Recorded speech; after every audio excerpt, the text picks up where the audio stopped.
Hello, everyone out there in internet land. It is once again that time of the week. What time of the week is it? Well, it's that time.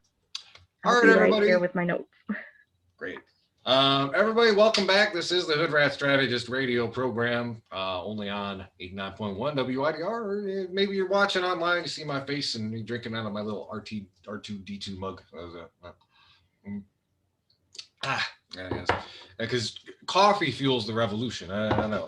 Anyway, so uh, this section of the show, we're going to be deep diving into what's been going on with Mr. Lee Chatfield, Southwest Michigan First. There's a lot of ins and outs of this particular issue. I want to thank Christine Babcock has joined us to help us discuss this, and I know your local organizer has really sprung out the gates focusing on this issue, and there's some reasons for that. But I think right now I'm going to kind of like just update everybody, set the table. We're at a very different spot than we were even just a week ago, and even today there's been a lot Absolutely. of updates. Yeah. So since we spoke last, my big my critique, my challenge was kind of curious, like, well, Southwest Michigan First. It's one of the heaviest, it may be the heaviest hitter economically in the Kalamazoo region. I've described it as like the oligarchs club and all that. But they do have an outsized economic influence on our city, on our county, on our area region. There's a lot of overlap between, Southwest Michigan First was one of the big proponents of the Foundation for Excellence, which is our city's funding mechanism, and a lot of the same billionaires that run that board, and what happened though, and I was pleasantly surprised to see this. So on Monday, the city commission meeting, there was a pretty unequivocal rejection of the appointment of Lee Chatfield as CEO.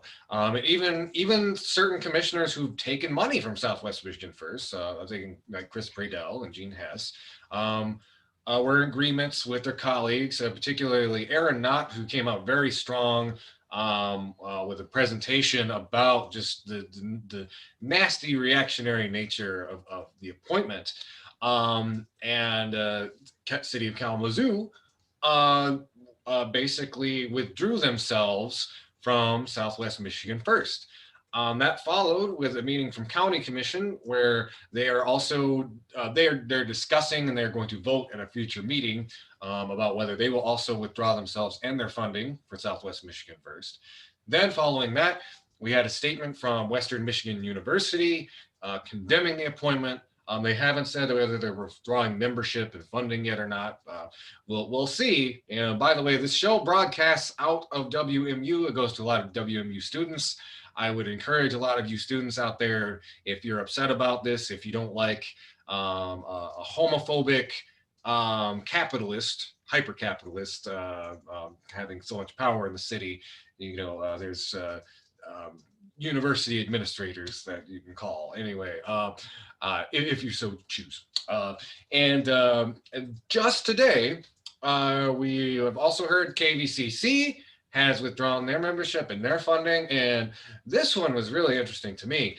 The Kalamazoo Community Foundation has now done so.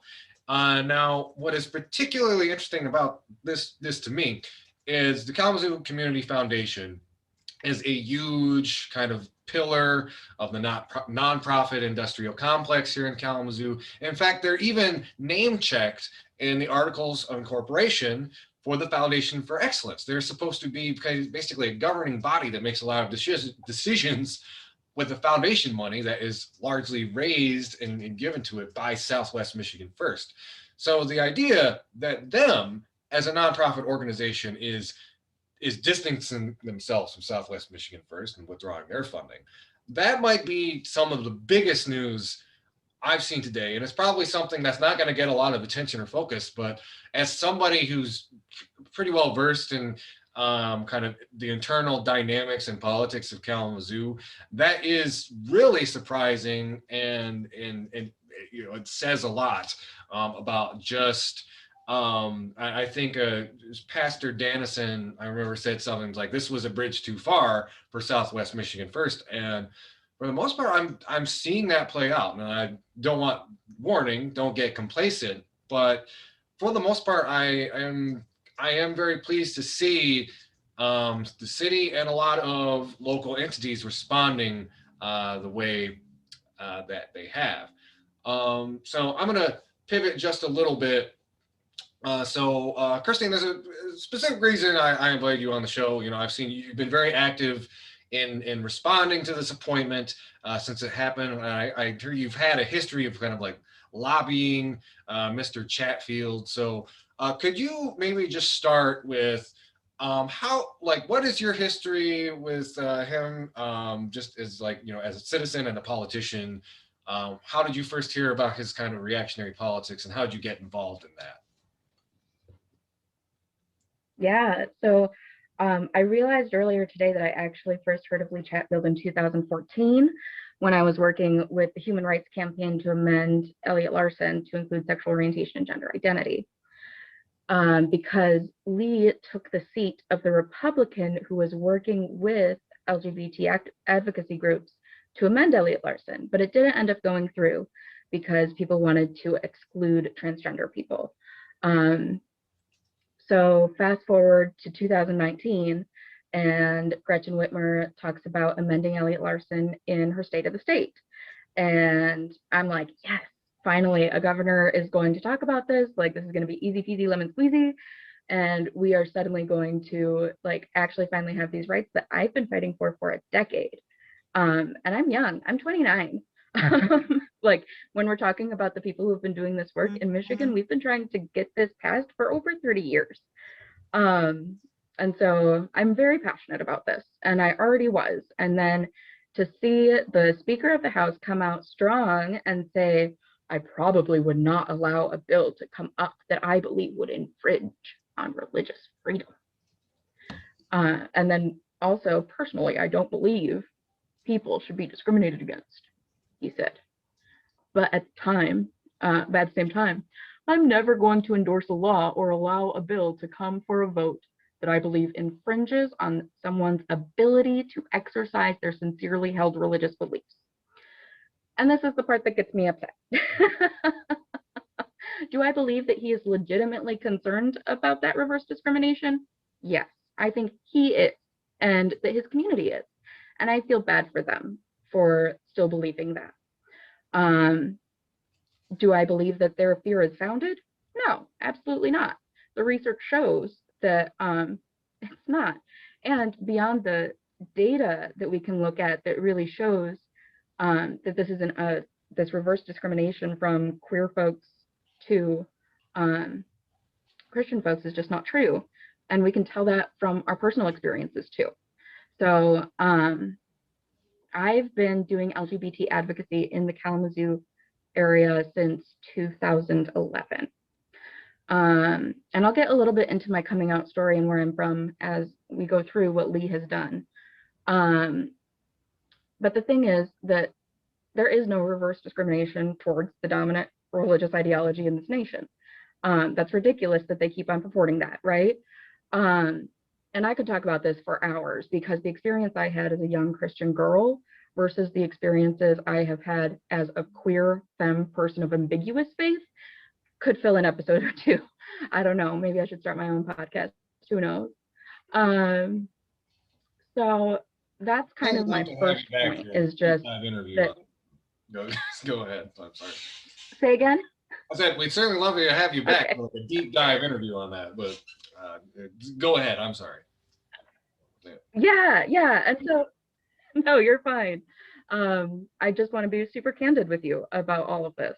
So another thing that he said in 2019 was that he believed that there was public pressure against changing the law.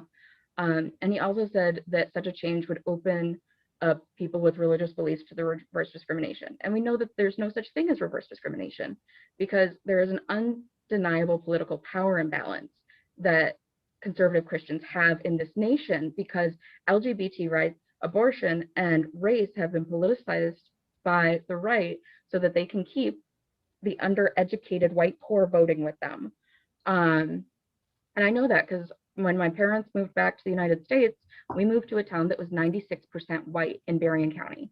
And so my cultural dive went from a city in Brazil, Sao Paulo, which is this huge metropolitan area, to a town of less than 2,000 people that had like 11 churches. So welcome to America. Um, so a lot of my advocacy as someone who was raised in the church um, is questioning where this fear of reverse discrimination comes from. And have they ever seen anything like this in real life? And so I'm going to keep like adding what I do in here just so that you know like what I think works with these conservative Christians, because I'm from that culture. So I think just a um, quick side note, yeah. while you're preparing your thoughts, we talk a lot on the show about kind of the way culture wars are weaponized to really not only divide people against each other, but to also get people to vote for people who basically want to scam them or screw them over. That last 4 years is a big case in point. But go on ahead. But it's like, yeah, I definitely feel you on that. I was personally raised in kind of a militia adjacent household, so I get Yeah. yeah. It's a culture shock to be raised in this very like isolated group of people, and then to go to college or go out into the workforce in a larger city, and whoa, that's just information overload for me. In addition to trying to work through the trauma of being a 15-year-old queer kid in an evangelical household, like that was hard in a rural area. So anyway, I am just going to pause and just tell you a little bit about myself, because that will lead back into Lee Chatfield, hopefully. Um, so I was the faith director for this HRC campaign, and I would speak to moderate faith leaders across the state, primarily in Western Michigan. And I was focusing on Dutch Reformed congregations, so CRC, RCA, and that's Christian Reformed Church and Reformed Church of America. Those are like the big Dutch people, like Betsy DeVos, she's CRC. And the thing is that, I went for the moderates. Like, if we're talking about our scale of 1 to 5, like these people are immovable, these people are on our side, this is the movable middle. Like, I'm the type of activist who's going to go after the movable middle because I can speak their language. And I think that that's important sometimes to be heard. You need to code switch. So most of the ministers that I spoke with on that agreed with the faith statement that we were asking folks to sign, which is basically like, we support a non-discrimination protection that includes all people. Because, well, I'll get into that part later. Unfortunately, church rules make it so that a lot of ministers were prevented from having a more like prominent and loud position on it. But that didn't stop us from having 100 faith leaders speaking support of fully amending ALCRA, which is the shorthand for the Elliott Larson Civil Rights Act. And there's really no defense for being against this type of legislation, except for being a bigot. So that's what I believe. And, that bigotry might be rooted in your religion, but y'all have had the chance to learn something new. And so, like, it's time for our folks who are on the right to engage in critical dialogue instead of just bashing queers. And I use that to note in a reclaimed way. A lot of times, the specific biblical passage, Leviticus, that's often cited by people who are homophobic. There've been a lots of biblical scholars over the years that said, like, this has been mistranslated. It's talking about pedophilia, not homosexuality. Men should not lie with boys, etc. I know that's more of like maybe a trivia piece, but I think that's important. Just to kind of chime in there, is like the way that the Bible has really been misinterpreted by people who want to spread that kind of bigoted message. But Yes. And that's again another thing I would love to talk about, because all 7 verses that include the word homosexuality can be reframed. And it's not a reframing because, okay, the Bible is God breathed. That's what a lot of evangelical Christians believe, right? And so, yes, it's God breathed to man. And then a man writes it down. And then another man translates it. And these are men in power. Um, King James, there were rumors that he was queer. So, like, the people in power have been using the Bible as a weapon against the people for centuries. And so, like, I think that there can be good in religion, but I also think that it has been used to weaponize and oppress people way too much for any of us to trust it. And especially for it to be used in our politics as often as it is, as an excuse to oppress people. And that's actually my next point on my little note here, is that conservative pundits have been weaponizing faith against the citizens of this country since its inception. As someone who was raised in the heart of evangelical culture, I am familiar with the linguistic tools they use to fearmonger people away from full autonomy. And like, that's queer folks, that's people needing abortions, that's like everything that we talk about that's like a social difference between these two parties is about autonomy and them not wanting people to have it, not wanting women to have it, not wanting queer people to have it, not wanting people with disabilities to have it. Um, and so that's what we're dealing with. And I'm tired of just accepting it and being like, oh, well, religion doesn't matter. No, religion matters to a lot of us. Even if it's just like I was spiritually traumatized and this is the dominant culture, so I experience triggers when I go to fucking like Little Happy Donuts and they have Christian music playing, right? Like, the dominant culture is Christianity and it's inescapable. Um, so they don't get to say that they're being silenced. Um, and I'm tired of it because it's killing my friends. And their rhetoric has been so antagonistic to my own mental health since I was 15. So I decided it was time to speak up. Um, so a few years ago, 2 years ago, when all of this information about Elcra came back up, um, I decided to go back to my faith roots and go back to Matthew, where Jesus lays out a restorative justice guide for Christians. So, like, the first step is if your brother harms you, go to him. So I was like, okay, I'll write him a letter and invite him to meet with me. So I am just going to move into some clips of the letter because I think that, first of all, the letter speaks to a lot. And I don't want to take up too much time because I know you have other stuff to talk about. But, there's a lot to talk about here. Um, so um, I am a proponent of radical kindness and radical hospitality. Those are my spiritual gifts, however you want to frame spirituality in the universe, whatever. Like, I know that those are things that I'm good at. Um, so I said to him, you know, both my parents are ministers, both of my grandfathers, two of my uncles. I grew up on the mission field. I have been to church over 2,000 times. I went to church camp.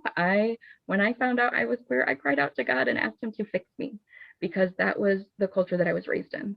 And so that's also why I feel so impassioned about all of this. So I said to him, remember, when I say that I care about protecting people from discrimination based on their religion and their ability to express that sincerely held religious belief, I mean it, because I do.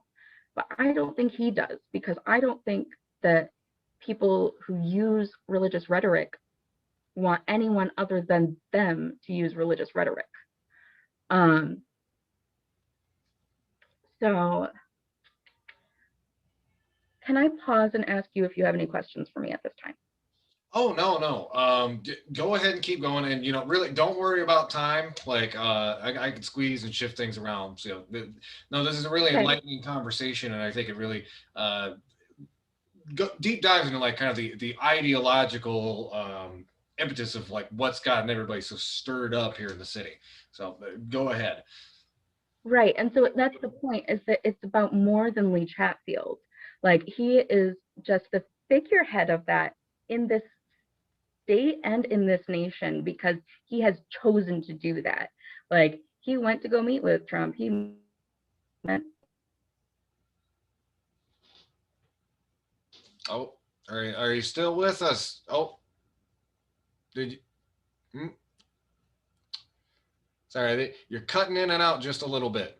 You, Okay, so I'm connected through a hotspot right now. So we're really hoping that it stays. Okay. oh, yeah. So just, I guess, wave me down if we're having trouble.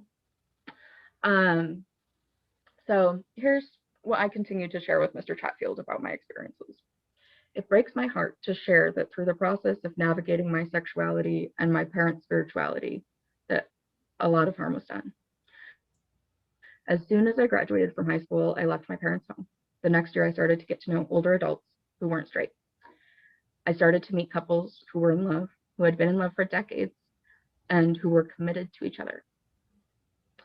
My parents, who I love dearly, are some of the most faithful and spiritual people who I know. I am incredibly grateful to them for all of the values they instilled in me and for shaping me to be a kind, compassionate person who stands up for what I believe in. I'm even more grateful that despite our theological differences, we are able to have dialogues about that difference. We know and remind each other that we love one another every time we speak. I wish my parents had access to and were open to more resources when my brother and I were coming out. But this letter isn't about whether or not homosexuality is a sin, right? Like, we're talking about politics. Religion should have nothing to do with it. I'm not writing to you because of what you believe, but because your belief is getting in the way of you representing the interests of the people in your district and the people of this state. This letter is in response to your comments regarding amending Michigan's Larson Non-Discrimination Act. Protecting Michiganders based on their sexual orientation and gender identity does not infringe on religious freedoms. Adding sexual orientation and gender identity to the protected classes in Michigan would not interfere with anyone practicing their faith or with churches hiring people who embody their community values. It would not force faith leaders to perform wedding ceremonies or churches to be available for them.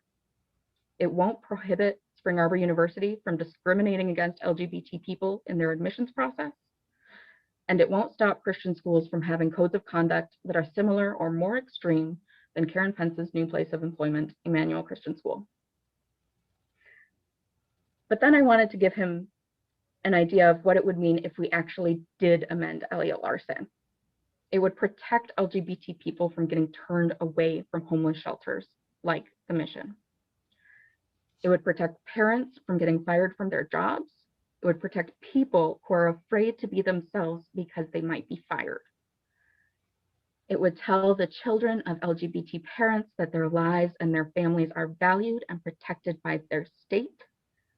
I remember how important it was to me as a pastor's child to know that religious freedom was protected by law. Amending Elliott Larson will make Michigan a more competitive and appealing state for brilliant minds, communicators, and businesses. And it would send a message to kids like me, kids in rural Michigan, who may be suicidal, like I was, like so many of us are. Which is so, and then I tell them it's not unlikely considering the research that has been done into queer kids and suicidality and homelessness. Like, this is a epidemic, and we have been talking about it for years. And they're still putting out this legislation that kills us. So I'm really not ready to forgive him or any of them, but I'm willing to have a conversation with them. And the thing is that their kids are going to keep coming out. I was a surprise. My brother was a surprise. There are so many queer pastors' kids. And when you're raised in that super religious environment, it makes it very likely that you'll end up boomeranging to a more sexually liberated space, which usually does end up meaning being queer in some way. And so then I just ended with, you know, if these kids don't know anyone who is bisexual, transgender, gay, lesbian, queer, or genderqueer, I need them to know that they are valid and valued and that they belong here, because we do. And so then I asked him if he wanted to share a meal or get coffee and donuts. He never responded. I did meet with Brad Paquette from Berrien County. He is also a Republican, pretty similar to Mr. Chatfield. And I also sent this letter to all of the people where I had ever lived. So that's Calhoun County, that's Kalamazoo County, that's Berrien County. And now that we're back to Southwest Michigan First, those are the counties that we're here with. Like the counties that Southwest Michigan First rules over are Kalamazoo, Berrien, Cass, Van Buren, St. Joseph, Branch, and Calhoun. So for him to come here after I have sent him this message, this invitation, and I know he knows about it because I did talk to other people about it, you know, is so incredibly disrespectful. Because, you know, I don't feel like I'm entitled to a response, like, but he does represent me. And I think that these are valid points that he should care about. And so for him to come here and say that he's going to be part of our community and that he's changed, like, I don't buy that. I refuse to buy that. And, you know, it's about more than his anti-LGBT history. I think you really hit it on the nose earlier when you talked about him being a gentrifier. Like, he is going to tear this community apart.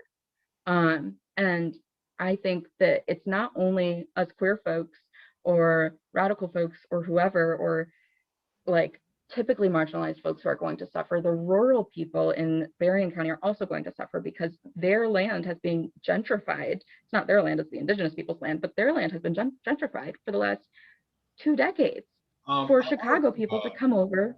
Just chime in real quick because, you know, you mentioned like, and we'll get back to the gentrification thing, but this idea that kind of suddenly putting on this face of I'm apolitical and I've decided I support or at least tolerate all of these quote unquote progressive things. Like, I'm just going to read this real quick. This is from October 1st of last year. So literally like 3 months ago. We were kind of talking about this as the Mike Shirkey thing, but so Lee Chatfield, he tweeted this. It's like, you can't run from history or change the facts. The Democrats are the party of slavery. They are the party of the KKK. They are party of racist founder of Planned Parenthood and Antifa. Republicans have always opposed racism, et cetera, et cetera. Which that sounds very partisan to me. Also very kind of like misreading a history. You know, any fifth grader could tell you that the parties kind of changed their ideologies in the mid 20th century. Plus, you know, whenever I hear one of these right-wing politicians talk about Antifa, it's like this, it's this dog whistle they use, like the radical left is coming to destroy your town or whatever. And it's a very old historical trope. To tie things back, like the Haitian Revolution, there were stories in the U.S. media in the 18th century of like white leftists going down to Haiti to agitate the slaves. And you know, this is a community that was literally attacked by a fascist group over the summer. So it kind of ties into just like it's the complete disconnect of values. And I didn't want to knock your conversation about gentrification at the knees. I just thought that was important. I wanted to touch on, but well, maybe we should just focus. There's so much to talk about here, but like, so maybe we should just focus on Lee Chatfield and him in this community, because I think you just hit it again, is that his values, he does not, first of all, he doesn't act by the values that he says that he has, in my opinion. And his values don't align with those of Southwest Michigan, not Kalamazoo County, not Kalamazoo, not Portage, not Benton Harbor, not St. Joe. Like, I sincerely believe that the great majority of the 7 region area are not okay with this appointment, with this hire. So I am really interested to see how this keeps happening. I hope that a lot of people are calling. It sounded like they were when I called yesterday to Southwest Michigan First and spoke with one of their HR folk. Well, I Yeah. think that kind of leads me to my question. So I mentioned at the start of this, there has been an institutional backlash, and I know a lot of when the news first broke, people were just asking like, "What can I do? What can I do?" I know you've been doing a lot of like homework and research into this. Like, what have you been doing personally? And also, would you be able to like give advice to folks about like, a lot of people was like, who should I call, or like how can like what's an action I can take to kind of like respond to this or try to fix this problem that's going on. Yeah. So I am going to talk about two tools that I have used in these discussions that are so rooted in the type of activism I do. So the first thing is I want everybody to think about their network. It's a power map exercise. So you can power map in a couple different ways. But so if I think about myself, sorry, I just saw a message and it distracted me. That's my co-host. If I think about myself, great, okay. Who do I have influence over? Like, right now, two of my former bosses are on the Kalamazoo County Board. So, I reached out to them as soon as I found out that Lee Chatfield was coming to town. Not that they didn't already know. But like the people who have the power institutionally need to hear from the rest of us. So the way that I've done power mapping before is to think about where you fit into the economy of the region. And no matter who you are, your voice matters in this. I promise you, you fit into this because the people who they need to hear from are the people who care. They also feel like they need to hear from the people with influence and the people with money. So the people who have more power are the people who are affiliated with nonprofits, with the government, with faith institutions, with educational institutions, and with businesses. Like they're the way that these guys think and talk because it's about money. But we're all part of our community. Like I went to Western. Before that, I went to a high school. That high school was here. That high school didn't have non-discrimination protections for me. Did I get bullied for being queer? Absolutely. And so, we all have stories about how discrimination has affected us. We all have stories about how this is our home. It doesn't matter if you've been here for 1 month and you were drawn here because of how inclusive it is, or if you were born here, raised here, stayed on the same block. Like, we're all a part of this community and we all have a voice. So just think about who you know, who doesn't know yet. Maybe people don't know. Ask questions, be open-minded, because I think that, a lot of the time we end up saying a lot without listening. And so when I called Southwest Michigan First, my first question was, how are you? Because this poor worker is there receiving all these calls from angry people, and I'm not angry with her. I'm angry with Lee. I'm angry with the person who decided to hire Lee. I'm angry with the guy who runs Imperial Beverage because that was his recommendation. And I don't know how their board decided to hire someone without it being a full board decision. Like everything about this hire is sketchy. And my personal fear is that he's moving to town to run for Upton seat. But that's all just hearsay. I don't know. It's important to think about like the political maneuvering that goes on here, but yeah, it is interesting that like you have if that is the theory, it'd be interesting to see how that plays out. It's like get somebody more radical than Upton because Upton's really been squeaking by in the last several elections by like being like, I'm a moderate Republican, having somebody come in talking about like, discriminating against the LGBT community and like, dog whistling Antifa and all that stuff. That doesn't seem like it's a good strategic decision.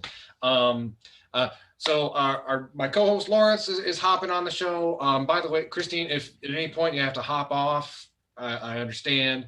But I think there's a few pieces of discussion I still want to kind of dig into. So, I will remind my listeners, the list of people on the Southwestern Michigan First Board, it's publicly available. Keep in mind who we've talked about has come out publicly against it. Think of who has not. And phone calls and letters and that kind of like petitioning can do a lot. And depending on how this plays out in the next couple of weeks, there's always room for escalation. And what I mean by that is like economic escalation, so like boycotts, things like that. And we'll see how this pans out in the community. But I think we should prepare. Like that might be a tool to reach into the toolbox, because I think like the appointment of Lee is kind of an escalation in itself. We talked about like how was this guy appointed, and it seems like unless they're just really thick in the head, somebody should have known this was going to create a response in the community. And especially, so let's go a little bit back to gentrification. In addition to his record on equal rights, this is also a guy who has worked in the legislature to restrict the political autonomy of cities and municipalities. It's interesting that he's talked openly about spearheading this arena that, again, the citizens of Kalamazoo have said several times they do not want. But it does tie into those other issues you described too, because it's kind of like this entitlement. Like my beliefs, I should be able to impose my beliefs on you, regardless of the democratic or anti-democratic ramifications.